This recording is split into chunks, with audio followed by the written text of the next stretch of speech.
Hello everybody, my name is Chris Parker and I'm here to give you a demonstration on how to shoot a compound bow. More than 10,000 years ago is when one of the most greatest inventions of all time was created. This invention is the bow and arrow. Today's most common bows are the recurve bow, a long bow, and my favorite, the compound bow. Families are always looking for ways to spend time together, and archery can be a great way to do that. It is a sport that anyone of any age can enjoy. Archery is also a great form of exercise, especially if you're a hunter. Myself, I am a sport shooter and a hunter, and this is my compound bow.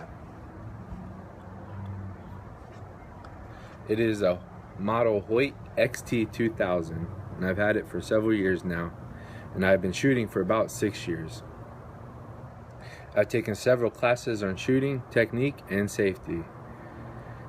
Archery can be a lot of enjoyment for a family, but if it's not done safely and with proper training, it can be very dangerous. So let's begin by talking about what makes a compound bow. Most archers who shoot compound bows use most of the same tools, which are as follows: the bow, arrows, a release, and a rangefinder, which unfortunately I do not have mine right now. So first, let's talk about the different parts of a compound bow. The first one we'll talk about is the arrow shelf. The arrow shelf is this spot right here, and this is where the front of the arrow will rest on. The next spot is the arrow rest, which is this part right here, and as you draw the bow back, this will lift up and lift the arrow and help guide the arrow. The next one we'll talk about is the front sights. This whole part right here of the bow is the front sights, and each sight right here is called a pin, and they range from the top one to 20 and the bottom one to 60. The next is the riser. The riser is pretty much the main structure of the bow. It starts from here and stops right here, and pretty much is what holds most of the parts that are right here. And the limbs are the parts that break off of the riser. They're right here and all the way back to here on the top and the bottom. And the limbs are used to store and release the kinetic energy that it takes to fire the arrow. The cams are at the top and the bottom of the limb, or the limbs, and the cam is what's used to transfer the energy from the limbs down to the cable, which will fire the arrow. The grip is right here, and it's attached to the riser, and it's pretty much just the handle to hang on to the bow. The cable runs from cam to cam, and it's obviously what you pull on when you fire the bow. The peep sight is this little spot right here, and as you draw the bow back, you'll use the peep sight to align your targets in the front, which will help you focus on your target and get the direct distance needed to shoot your target. The D-loop is this little spot right here, which is what you attach your release to, this spot right here, like that. The nocking point is the point right in between the D-loop. This is where you would knock the back of the arrow. And that's pretty much all the main points of a bow. So now let's talk about arrows. There's many different kinds of arrows, many different shapes, or not really shapes, but sizes and weights and materials. The kind that most commonly used today is carbon fiber. This one here is a carbon fiber arrow, and we'll get started by talking about the different parts on the arrow. First part we'll talk about is the nock. That's this part right here at the very end. This part is the part that attaches to the cable on your bow. And then you have the fletchings, or sometimes called vanes, which is these three. And obviously they used to be feathers, but today they're mostly plastic. And the reason why there's two of the same colors and one different color is when you nock your arrow, you always want the odd color facing up. Then you have the shaft. This is the main body of the arrow. Then the point, which is right here. This one is a field point, which is pretty much just for target shooting. And then this is a broadhead, which is more for hunting.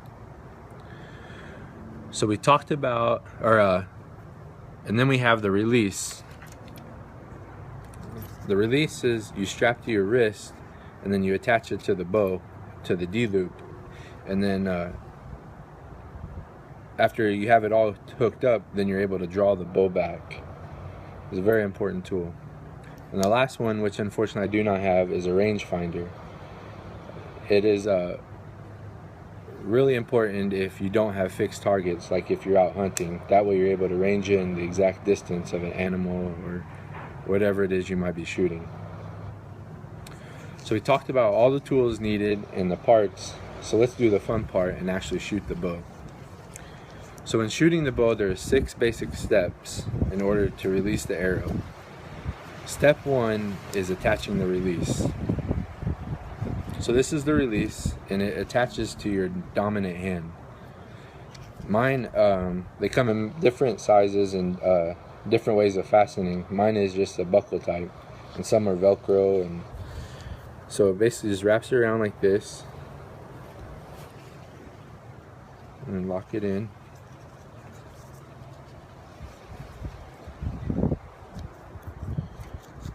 So the front of it will pretty much sit in the palm of your hand like that. And then this little part is the trigger. And this little part will attach to your D-loop.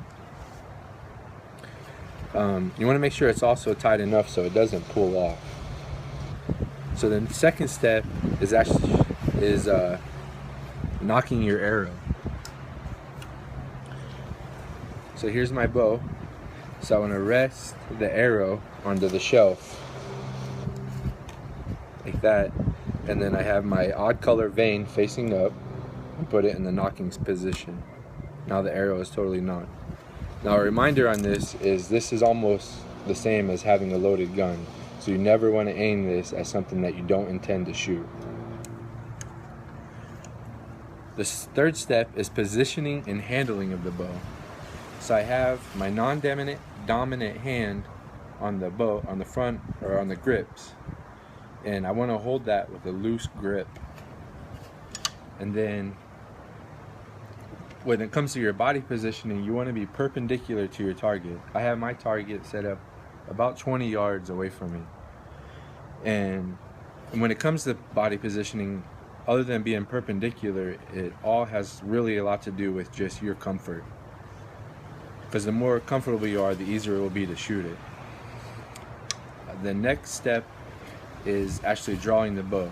And this is done by attaching the release to the D-loop. Once it is attached, you can see I'm totally connected now to the bow. Then you draw the bow back. When you do this, you can see my hands, I'm using pretty much all my wrist. And you're pretty much just drawing your shoulder blades back to pull it back. And I'm keeping my front hand loose and the arrow is on. So I draw it back like so. And you can almost see, like, as you draw it back, you're at a normal position where the release is at your chin line. And the next step is aiming. You can see I have the peep sight with the cable. So I bring my nose up to it and look down the peep sight, and I can see my front sights in the front with all the different ranges from 20 to 60 yards. And the final step is firing. Once I have locked in on my target and I have focus, then I can pull the trigger on the release, and when return, we'll fire the arrow. So, and that is pretty much it as far as firing an arrow, or a bow and arrow. And like I said, archery is a lot of fun, I spend hours at time doing this and enjoy every minute of it. So archery can be an enjoyment for a family, but if it's not done safely and with the proper training, it can be very dangerous. I hope that you all enjoyed my presentation, and we have talked about all the tools and parts needed to fire a compound bow and the proper way to fire a compound bow. The sport of archery is a lot of fun no matter what kind of bow you have. And archery is a great way to spend time with your family and can be a good source of exercise. So I hope that all of you go out and purchase your own bow and have fun. And thanks, and God bless.